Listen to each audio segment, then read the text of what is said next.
Are you ready to break free from the doubts and limits holding you back? Welcome to Embrace Your Value, where therapy meets coaching to help you unlock your true worth and take control of your life. Hi, I'm Kristen, a trauma therapist dedicated to helping you heal, break old patterns, and reclaim your power.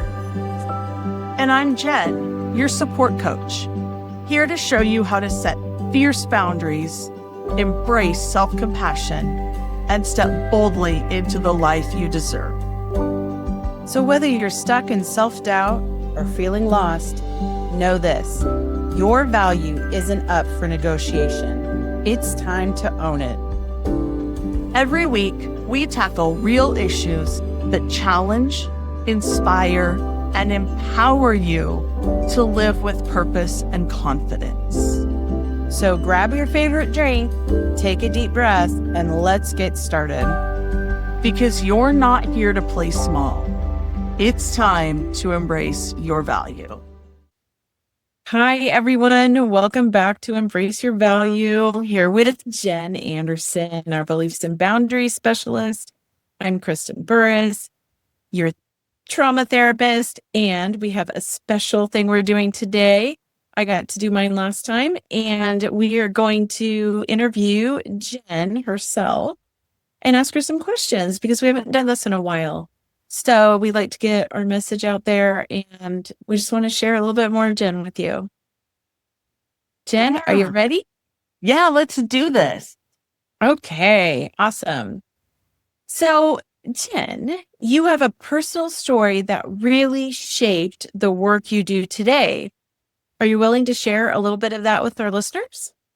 So this is one that's still really near and dear to my heart because it has to do with my older brother, who was 9.5 years older than me. And he struggled with addiction for pretty much his whole life. I mean, it really was the only thing I really knew about him. And I did what a lot of family members did. I bet myself into whatever shape I could to be accommodating for him. I thought it would help if I was always available as an adult and just to kind of keep the peace and make things useful. And we had an incident. I was still fairly young, but we had an incident. And that was really when I started to learn what boundaries were. And I just realized it was okay to love someone and stand firm in who you wanted to be. And so while I didn't understand all the ins and outs like I do now, that was really the first time that I knew that I was putting myself first. I was going to protect myself no matter what. And I still got to love him. I didn't have to walk away. I didn't have to give up on him. And so when I really realized this was really in 2017 when he passed away, because it made me start thinking about our relationship a little bit more. And it made me ask some of the hard questions about what I believed about myself, what I believed about love and loving family members, and really what I owed to other people. And that's when I really started digging into boundaries and what that all looked like. Because I had this lived experience, and all of a sudden I realized that I could help other women, that I could be there for them and really help them. So when I got certified as a recovery coach, I didn't want to do it for the clients. And that doesn't mean that we don't love the addict, but mine comes from a place of being there for the family. And so that's what it looks like for me. That was one of the biggest reasons I got certified, was so that I could really help the family just love their person, but not enable them any longer. Yeah, perfect. I love that. Well, you work with midlife women specifically. What is it about this season of life that makes it such a pivotal time for doing this kind of inner work? Yeah, I think midlife hits differently than we expect. We have spent decades taking care of everybody else the kids, the partners, the parents, the job. And at some point, it's like we wake up and we go, I don't even know who I am anymore. I don't even know what my purpose is. And I've had a lot of women come to me and say that very same thing. And so this really does happen when we're in about our 40s and 50s. Sometimes it's a little earlier, sometimes later, but that's the average. And we start running out of patience for even our excuses along with everybody else's. We've seen enough of life to know that it goes too fast. And that urgency, that if not now, then when feeling, that's really a gift. Because when it gets uncomfortable, that's what helps you know you have to move forward. So what I always look at is that midlife isn't a crisis, it's an invitation. And the women who answer it, they do some of the most powerful personal work that I've ever witnessed. So true. So on that note, you talk a lot about people pleasing. Why do you think so many women in their 40s and 50s are just now realizing this pattern has been running their lives? Oh, that's a good question. Because they just now realize it because for most of their lives, it worked. It was, or at least it looked like it was working.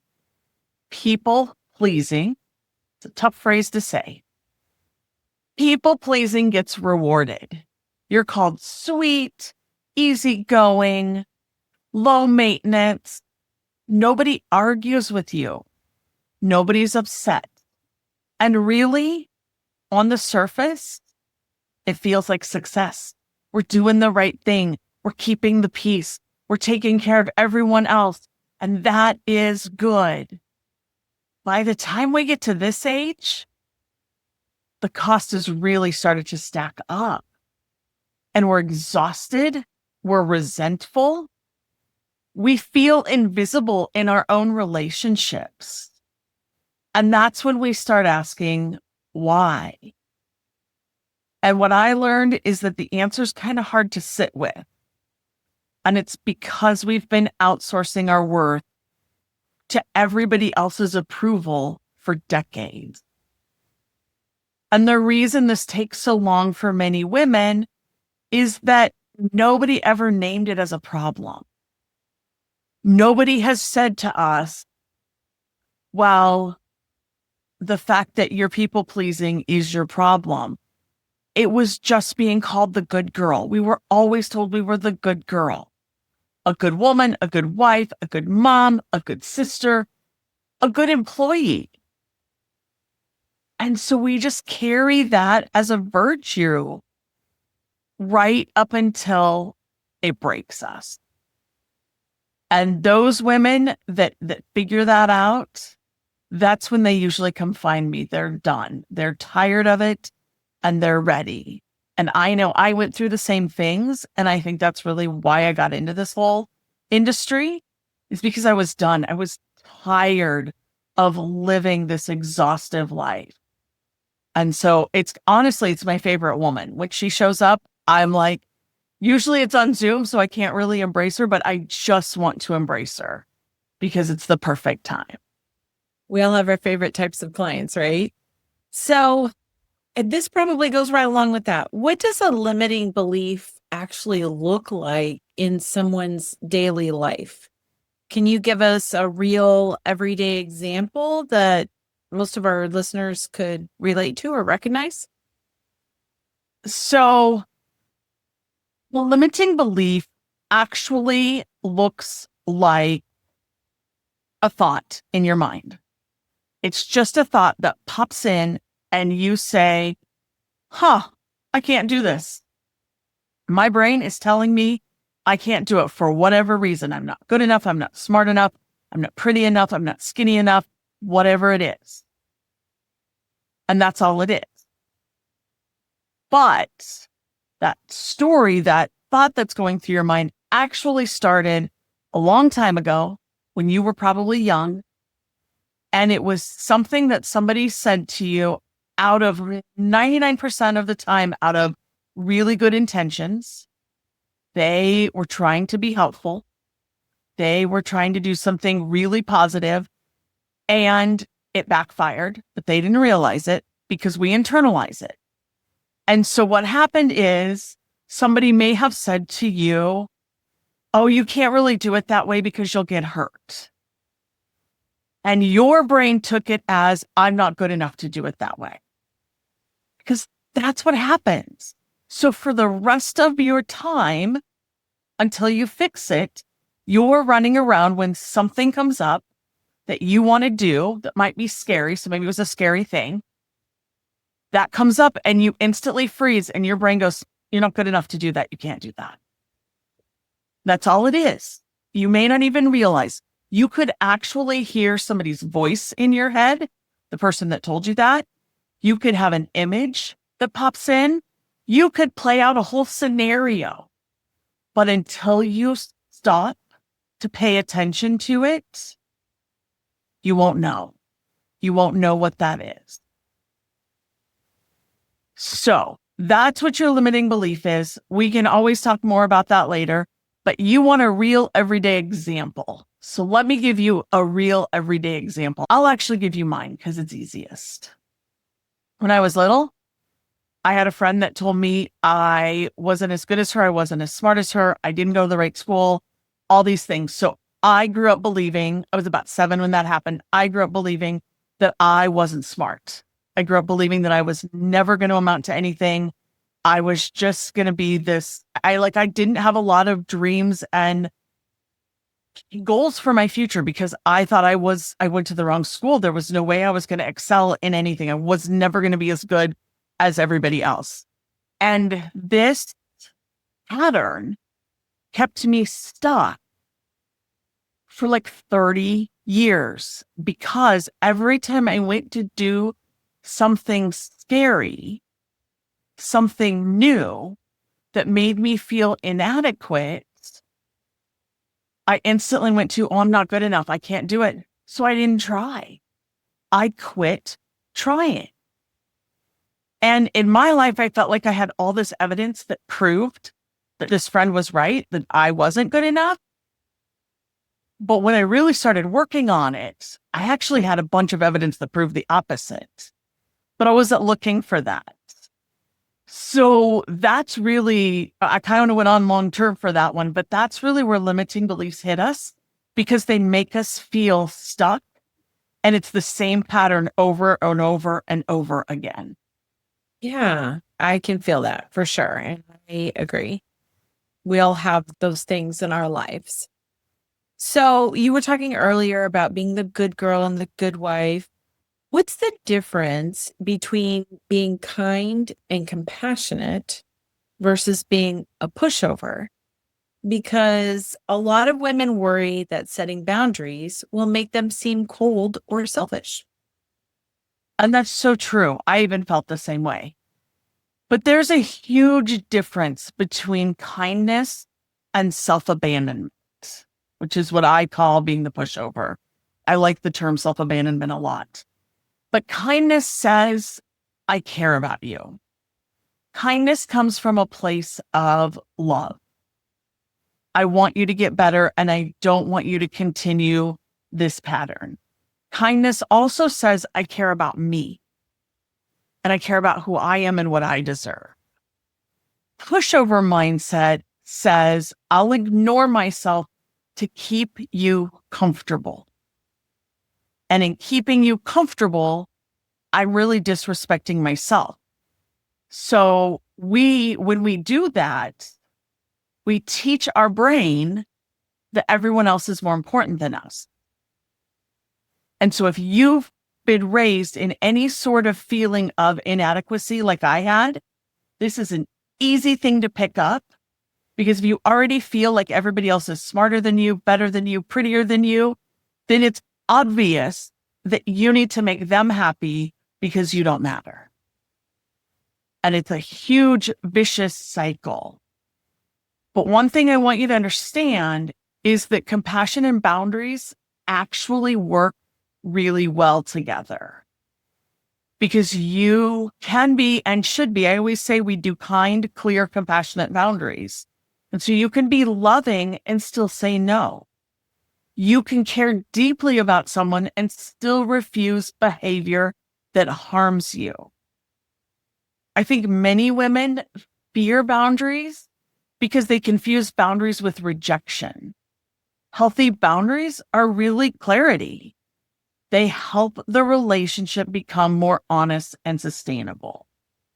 So, speaking of sustainable, your signature formula is belief plus boundaries equals bliss. Can you break that down for someone hearing it for the first time? What does it actually mean in real life? Yeah. So not really when I first started coaching, but I was a couple of years in, and everybody kept asking me, like, what was the core that ran through my business? And I knew, but I didn't have a great name for it. And so it took me forever to explain it. So I had a business coach who helped me coin this phrase, beliefs plus boundaries equals bliss.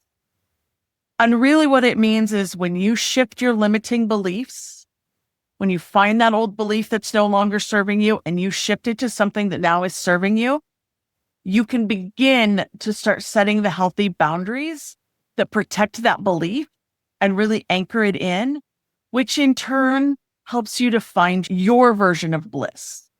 And I say it is your version of bliss because I think everybody's is a little bit different.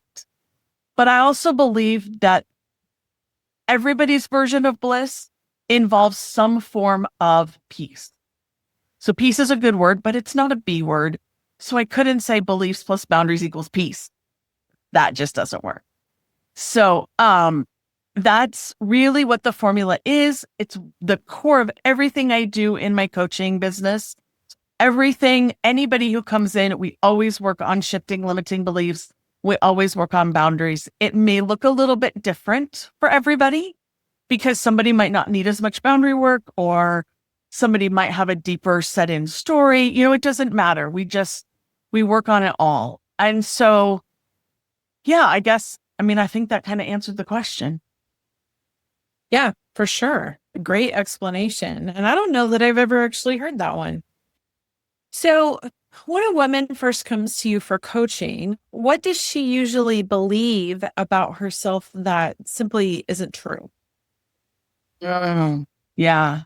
Most of the women, when they come to me, they believe that they're too much and not enough at the same time. And I know that sounds like a contradiction, but I hear it all the time from women. And it sounds more like she's been told she's too emotional, too sensitive, too opinionated, too loud, too much. But she's also not smart enough, not disciplined enough. She's not productive enough. She's not worthy of the things that she actually wants. Now, let me clarify something. Most of the time, she's being told by other people that she's too much, but she's being told by herself that she's not enough. Unless she heard that as a kid, most people aren't telling her that as an adult, but she's spent years telling herself that. And so she's carrying both of these at once. And they're both lies. What's actually true is that she's a woman who's been operating under a set of rules she didn't write and never questioned. I know that was my story. I didn't ever stop to think, well, why am I not good enough? Why can I not be as smart as you? Why can I not do this? I just always assumed I was dumb. That was logical in my brain. And so that's just how it works. But the moment that I started to question it, the moment that these women start to question their beliefs, everything shifts. And the other thing that women believe when they first come to me is that change is going to require them to be someone different. And Kristen, you probably get this too, that they have to be somebody totally different to make these shifts and these changes. And really, it doesn't. It just requires them to be more of who they already are. And really, that's a very different journey and a much better one. Yes, I agree. I think that people do assume these giant shifts have to happen. And sometimes that's true, but most of the time it's little tiny things here and there. So, Jen, you're also an author. Tell us about your book, Give Your Yes a Bestie Named No. What was the heart behind writing it? Well, I love to talk about my book. Thank you. I really wanted to create something practical and compassionate, not just motivation, but real tools, people. I know I always say women, but I have several guys that have bought this book and have really loved it, that people can actually use in everyday life. The heart of it is really the relationship between honoring ourselves, the no to someone else, and the yes to us, and not feeling guilty when we do. Because so often, once we say no, we're quick to backtrack and say something like, if you really need, I could figure it out. It soothes our guilt and gives the other person a way out. They no longer have to look for anyone to fill the place. They have you. The title was a lot of fun. The title really came from knowing that I wanted something that made it clear that every time you say yes, you're actually saying no to something else and something that's for you. And so as I was spending time working on titles and talking to different people, my business bestie was actually, because I was going to call it best friend. And I was like, it's so wordy. And she's like, will you call everybody else your bestie? Why not make it that? And so I give her a lot of credit in that because she really helped me put the title together. And I just want people to understand that when you say yes and you really want to say no, you're saying no to yourself. And that takes away, that changes your brain again, and it takes everything away. Yeah, very true. I enjoyed reading it. Thank you for sharing that with the world. So you talk about helping women reclaim their voice. What does that mean? And how do you know when a woman has actually done? That's a good question too. For me, reclaiming your voice isn't about volume. It's not about becoming louder or more aggressive. It's about saying what you actually mean in the relationships that matter without bracing for impact every single time. So a woman who has reclaimed her voice will tell you something has shifted. She'll say, I had a conversation last week that I would have avoided for months before. Or I said no and I didn't apologize for it and I was fine. They weren't mad at me. Or sometimes it's a little bit quieter even, and it's just that she stopped rehearsing every sentence before she spoke it. I know it's happening when I see my clients stop asking for permission to have their own opinion. They stop coming to me for every little thing and saying, should I do it this way? Should I do it that way? That's when I know real progress is happening, because they're not waiting to see how I'm going to react for them before they decide what they really think. And that is a woman who already knows what she thinks and she's willing to say it. Yeah, great explanation. I agree. I look for the same things. So, Jen, for someone who's never worked with a coach before, what does working with you actually look like day to day? What could she expect? Oh, yeah. I think a lot of women have this picture in their head that coaching is like either like accountability, like someone standing over them with a clipboard telling them what to do, or like you probably get this too, where they think they have to lay on a couch and like you're really going to psychoanalyze them. And I think that's just a really outdated way to look at therapy. But it's really neither of those things. I mean, therapy and coaching, obviously, we feel like they really intersect each other and work symbiotically together. But for me, coaching is a conversation. It's a real conversation. Like we sit down and we start pulling back the layers on what's really going on. And when the women are ready, we do the deep stuff, the beliefs underneath that are driving that behavior, because that's where the real work is. And I say it that when they're ready, because if they're not going to do the work. And you know that too, Kristen. Like if they're not ready, they're not going to do it. So depending upon where a woman is, we might be working through a specific situation that she keeps getting stuck in, or we might be doing deeper belief work, identifying the stories she's been carrying and deciding whether she still wants to keep them. We use tools, we do exercises, we talk through what's happening in real time in her life. It's practical, it's personal, and it moves. Most of the time, I assign action steps. They're always very small because I don't believe in large action steps. And most of the time, I have women that are like, well, can I do 2 or 3? No. We do 1 at a time. That's it. But what I'd love for every woman to know is that you don't have to have it all figured out before you reach out. You don't need to come in with the perfect problem statement. You don't have to know where all the pieces really fit. You just have to show up willing to be honest, and we'll go there together. How does someone even know if they're ready for this kind of work? And is Thankful Hearts coaching right for everyone? Or is there a specific woman you're really built to serve? Yeah, honestly, I think the fact that she's asking the question is already a sign. Readiness isn't about having everything together. It's about being done with the way things have been.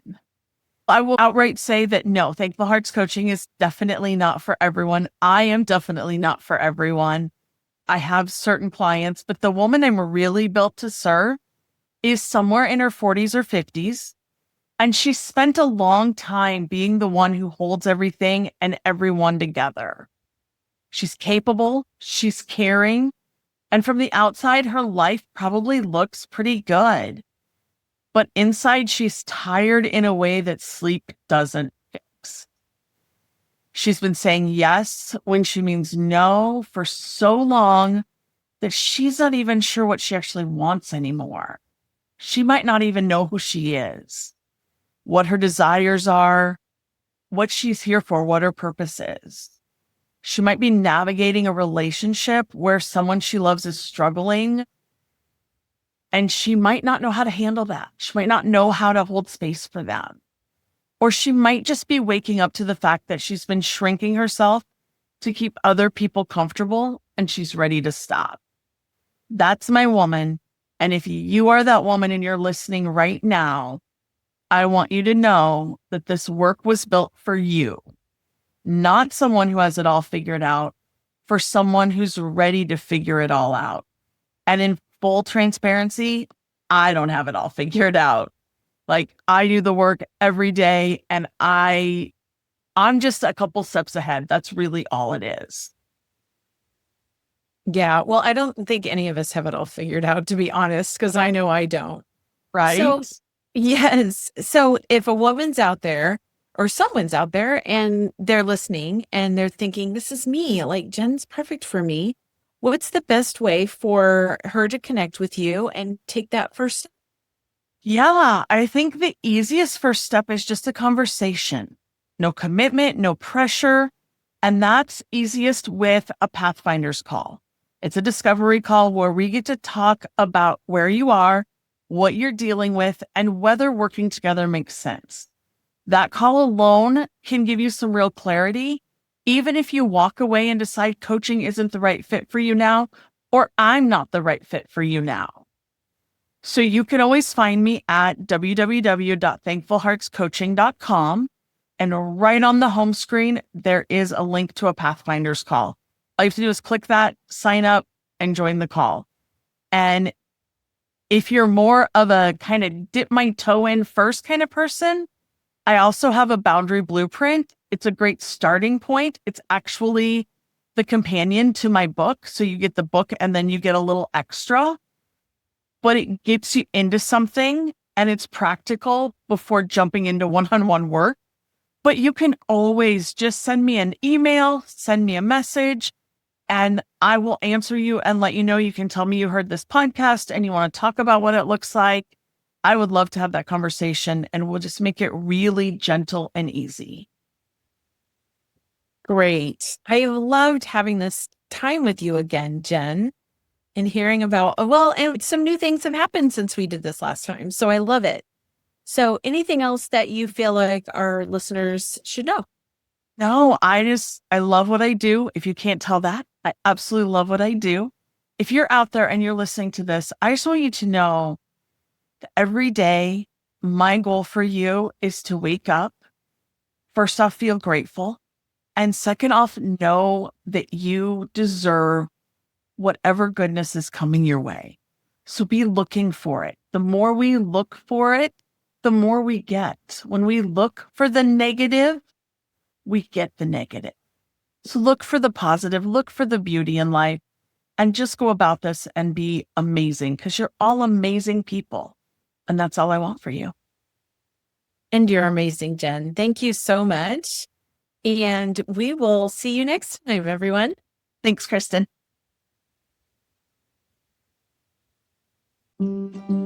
Thank you for being here with us today.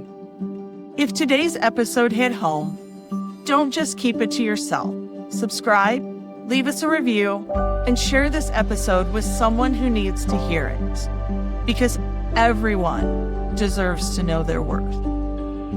Next week, we're diving even deeper with more insights and tools to help you break free from limitations and live authentically. Until then, keep raising your standards, owning your worth, and embracing your value.